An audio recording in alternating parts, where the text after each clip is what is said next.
यात्रीगण कृपया ध्यान दें, मुंबई वीटी से कटिहार जाने वाली 01543 श्रमिक स्पेशल ट्रेन 30 घंटे की देरी से चल रही है।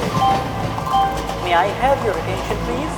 ट्रेन नंबर 12345 श्रमिक स्पेशल ट्रेन इस दिल्ली से कटिहार जा रही है। उत्तर प्रदेश की गोरखपुर जाने वाली कृपया ध्यान दें, उड़ीसा इलाहाबाद से पटना जा रही है। इन आवाजों में आपको क्या सुनाई पड़ता है? यही ना कि ट्रेन लेट हो गई, ट्रेन भटक गई। लेकिन मैं आपको बताता हूं इन आवाजों का और क्या मतलब है। इसका मतलब है ट्रेन में खाने को तरसते मजदूर, जहां ट्रेन रुके वहां पानी के लिए जान हथेली पर रखकर दौड़ते मजदूर। लेकिन किस तरह से सब लोग दूसरे के घर में दौड़ दौड़ के जा रहे हैं, देखिए सबके घर में जा रहे हैं पानी लेके दौड़ने के लिए। मई की गर्मी में बीमार पड़ते मजदूर, जिनकी तबीयत काफ़ी ख़राब हो रही है, बिन पानी दम तोड़ते मजदूर और फिर उनके अपनों की चीखें। पानी की वजह से वो दवा नहीं खा पाए, वो डेथ कर गए। ये सब इन्हीं आवाजों के बीच सुनाई पड़ेगी, मगर कोई गौर से सुने तो। 1 महीने से ज्यादा सड़कों पर ठोकर खाने के बाद अब लाखों बेसहारा मजदूरों को ट्रेन से घर पहुंचाने के लिए भी वक्त और जिंदगी की कीमत चुकानी पड़ रही है। सरकार ने प्रवासी मजदूरों के लिए श्रमिक स्पेशल ट्रेन चलाई है, लेकिन ये ट्रेन पटरी पर दौड़ नहीं रेंग रही है। कभी ट्रेन रास्ता भटक रही है तो कभी घंटों किसी जंगल में रुकी पड़ी है।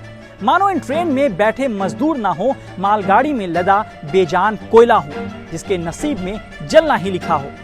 अब जब 24 घंटे के सफर के लिए 48 घंटे लगेंगे, यूपी की ट्रेन उड़ीसा पहुंच जाएगी तो भूखे प्यासे मजदूर पूछेंगे जरूर, जनाब ऐसे कैसे?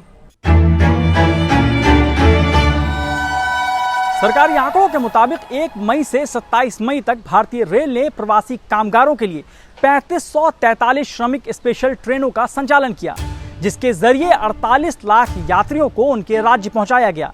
लेकिन सवाल यह है कि फिर भी इन मजदूरों की परेशानियां खत्म क्यों नहीं हो रही हैं? चलिए आपको कुछ हेडलाइन दिखाते हैं। 40 घंटे में ट्रेन नहीं पहुंची मुंबई से बिहार, पानी के लिए अफरा तफरी। मुंबई से मजदूरों को लेकर गोरखपुर के लिए निकली ट्रेन पहुंची उड़ीसा के राउरकेला। वाराणसी श्रमिक स्पेशल ट्रेन में लौटे 4 प्रवासी मजदूरों की मौत। मुजफ्फरपुर स्टेशन पर मां के शव से लिपटे चादर से खेलता रहा बच्चा। ऐसी सैकड़ों हेडलाइन अखबारों के पन्नों पर ही दम तोड़ दे रही हैं, जिसकी सुध लेने वाला भी कोई नहीं है। सरकार का दावा है कि 1 मई से 27 मई तक 48 लाख लोगों के लिए 74 लाख से ज्यादा फ्री खाना और 1 करोड़ से ज्यादा पानी की बोतल भी रेलवे ने दी है। लेकिन सवाल यह है कि जब ज्यादातर यात्रा 24 घंटे से ज्यादा की है तो एक वक्त का खाना देना और फिर उसका प्रचार करना, यह एहसान कैसे सहेगा मजदूर? एसी कमरों में बैठकर सोशल डिस्टेंसिंग के आदेश दिए जा रहे हैं, लेकिन असल में इन मजदूरों से पीने के ठंडे पानी और खाने से डिस्टेंसिंग मेंटेन कराया जा रहा है। खुद देखिए कैसे लोग रेलवे की गलती से तड़प रहे हैं। यहाँ पे एक भाई हमारे बीमार हैं, ट्रेन इधर खड़ी है 1-1.5 घंटा से, 1 घंटा से ज़्यादा हो गई है। गर्मी इतनी ज़्यादा है कि इनकी तबीयत काफ़ी ख़राब हो रही है। और स्टेशन मास्टर से हम लोग बात कर रहे हैं, वो डायरेक्ट बोल रहे हैं कोई व्यवस्था नहीं है, कुछ नहीं है। तो क्या ये आदमी यहीं पे ऐसे बैठे बैठे लेटे दम तोड़ दें? हमको तो जाने का था गोरखपुर जाने का, लेकिन ये गाड़ी गोरखपुर छूटी है भाईंदर बॉम्बे से। लेकिन अभी ये ट्रेन पता नहीं किस रूट से जा रही है, ये उड़ीसा गाड़ी जा रही है। अभी राउरकेला आया तो समझ में आया कि हाँ राउरकेला आया, तो वहाँ से ये गाड़ी बहुत ही आउट रूट से जा रही है। ये कब गोरखपुर पहुँचेगी, कब अपने घर पहुँचेंगे, वो हमारी समझ में नहीं आ रहा है। इस झुलसा देने वाली गर्मी में ट्रेन का रूट बदलना और फिर भूख प्यास, पहले लॉकडाउन की वजह से बेरोजगार हुए, फिर बची खुची जमा पूंजी भी खत्म। अब कईयों के लिए इन ट्रेन में सफर अंतिम यात्रा बन गई।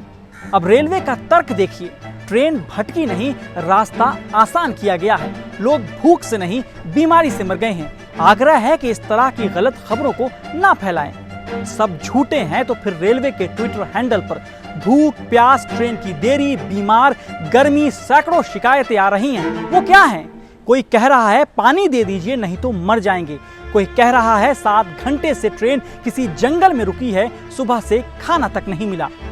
अब भले ही सरकार सत्ता की कंफर्म सीट पर बैठकर खुद को सेफ फील करे, लेकिन भूख प्यास, गर्मी और ट्रेन की देरी हर सरकारी लॉजिक का चालान काट रही है।